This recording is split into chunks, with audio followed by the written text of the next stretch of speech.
Suuhügienist aitab ennetada igemehaiguste ja hambaaukude teket. Üheks tema töö osaks on hammaste sügav puhastus. Hammaste sügav puhastus soovitame teha kas korra aastas või poole aasta tagant vastavalt vajadusele.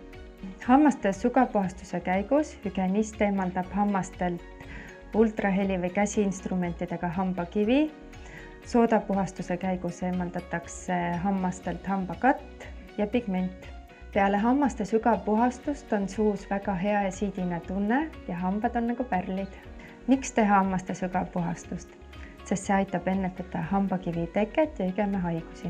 Hammaste sügav puhastust on soovitatav teha koos oma kaaslasega samal ajavahemikul, et vältida pisikute levikut. Soovitame uue puhastuse aja leppida kokku kohe peale visiiti, sest ooteajad on väga pikad. Kuidas hoida hambaid peale sügav puhastust?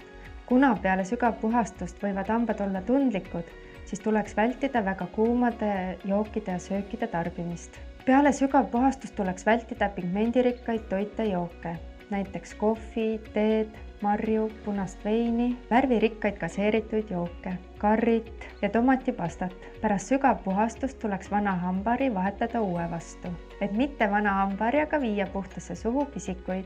Peale sügav puhastust hambad võivad olla tundlikumad ja igemed veritseda. Igemed võivad veritseda mõnda aega, ka samal õhtul hambaid niiditades ja harjates. Sellest ei tasu kohkuda, see on mööduv nähtus. Kindlasti ei tohi puhastusse tulla, kui huulel on herpes või suus aftid. Siis tuleks kokku leppida uus protseduuri aeg. Aftid on väiksed villikesed, mis puhastuse käigus võivad katki minna ja levida üle kogu suu. Kui tunned end haigena, ära kindlasti puhastusse tule ja lepi kokku uus aeg.